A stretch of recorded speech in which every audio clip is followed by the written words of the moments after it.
Hey everyone, welcome back to Corporate Decoder, the place where we uncover the hidden stories in company filings, and today we're diving into the world of outdoor specialty products. Incorporated, get ready, because this filing is like a fishing trip that started with a big splash and is still trying to find its footing. Ever wonder what a company's annual report really tells us about its health? Well, for Outdoor Specialty Products Inc., it's a story of a small company with big dreams and some serious financial tightropes to walk. Let's break down what's really going on behind the numbers. Before we start, if you appreciate getting straight insights from corporate documents like this, hit that subscribe button and ring the bell. We also have a fantastic community over on Discord, where we dissect these reports every week. The link is in the description below. This is Outdoor Specialty Products Incorporated's annual report, a deep dive into their business for the fiscal year ending the 30th of September, 2025. Think of it as their yearly checkup, with Uncle Sam detailing all the nitty-gritty financial and operational details. Now let's dive into what's called management's discussion and analysis. This is where the company's leaders basically tell us their side of the story about how they performed and what they expect in the future. They're talking about their main products, the Reel Guard, which is a protective cover for fishing reels, and their new development, a slow-sinking fishing sinker. They even mention a past idea for a multi-purpose fly rod that they've put on hold because they need more money to develop it. Here is where it gets interesting. Looking at their revenues for the year ended the 30th of September 2025, they brought in a mere $306. That's compared to $163 the previous year. Yes, you heard that right, hundreds of dollars, not millions. They're saying this increase is just from sales of their ReelGuard product, and they don't have a specific reason for the jump. It seems their entire business currently revolves around this one product. Let's move over to the balance sheet, which is like a snapshot of what the company owns and owes at a specific point in time. As of the 30th of September 2025, their total assets were just over $19,000. That includes cash of about $6,000. Now, on the other side of the coin, their liabilities, what they owe, were nearly $210,000. That's a big gap, leaving them with a working capital deficit, meaning they owe more than they have in liquid assets of almost $200,000. You can see this reflected in their total stockholders deficit, which is negative over $190,000. This isn't a picture of robust financial health right now. This next section is the statement of operations, showing their revenues and expenses, essentially their profit and loss over a period. For the year ended the 30th of September 2025, their net loss was just under $49,000.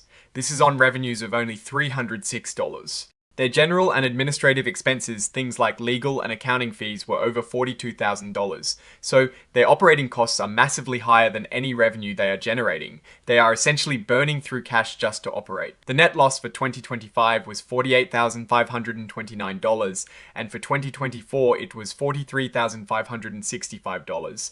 This means they are losing money year over year, and the losses are actually increasing.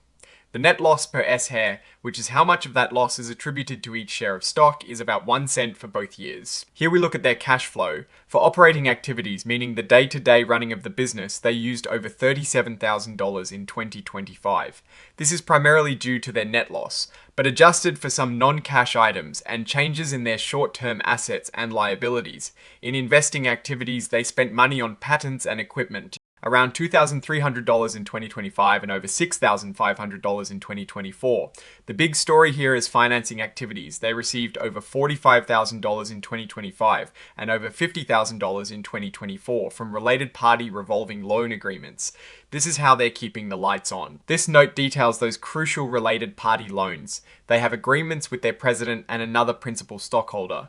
In essence, the company's leaders are lending money to the company to keep it afloat. The loan amounts have been increasing, with the total maximum principal indebtedness now reaching over $236,000, with a maturity date extended to December 2026. This shows a heavy reliance on these loans to function. This is a really important point. Under this heading, the company explicitly states there is substantial doubt about their ability to continue as a going concern. This means, based on their financial situation, the losses, the negative working capital, and limited operating history, there is a real question mark about whether they can keep their doors open for a reasonable amount of time. They plan to seek more funding and expect their new product to increase sales, but they admit to res no guarantee. Now, this report comes from their auditor, Massachusetts C Accounting Group and CPAs LLP. They are stating that the financial statements present fairly, in all material respects, the company's financial position. However, they are also echoing the concern about the company continuing as a going concern. Mentioning the recurring losses and net capital deficiency, they point out that the financial statements do not include adjustments that might be needed if the company can't continue. It's a standard phrase when a company has these going concern issues. Flipping through the pages, we see their common stock has a par value of a tiny fraction of a cent, and they have a huge number of authorized shares, over 190 million, but only about 5.3 million issued. This is common for small companies to enable future fundraising. According to the filing, as of the 11th of December 2025, there were just over 5.2 million shares outstanding. Looking at who runs the show, Kirk Blosch is the president, CEO, chairman, and the sole director and employee. He founded the company back in 2014. Not surprisingly, he owns a massive majority of the company's stock. Ed Bailey is listed as a principal stockholder, owning over 760,000 shares, which is about 14.4%. Combined with Kirk Blosch shares, effectively all the outstanding stock is held by just these two, or entities controlled by them. Interestingly, they've stated they haven't adopted a formal code of ethics, because they have only one officer and their business operations aren't complex. This highlights their very small scale. Here is where they discuss their internal controls over financial reporting. They've concluded that their controls are not effective because the same person is the principal executive and financial officer, and the sole director. This means to raise a lack of independent oversight, which is a pretty significant weakness in how they manage their finances. Now, let's talk about my take on all of this. Outdoor Specialty Products, Inc. is a company in a very tough spot. Their revenue is almost non-existent, and their operational costs far outweigh any income they generate. The fact that they are relying so heavily on loans from their president and another principal stockholder for survival, coupled with the auditor's statement about substantial doubt for their ability to continue as a going concern, paints a grim picture. The company's core business, the Real Guard, seems to be a niche product with very limited sales potential, and their new product, the Slow Sinker, is still in development with no guarantee of success or market acceptance. The business model appears to be a personal project of the founder rather than a scalable enterprise. The lack of independent oversight and effective internal controls further amplifies the risks. The only real asset here is the intellectual property, potentially the patents for their products, but even those haven't translated into significant financial returns. For investors, this situation screams extremely high risk, bordering on speculative. It's a company that is essentially being kept alive by its founder's continued investment through loans.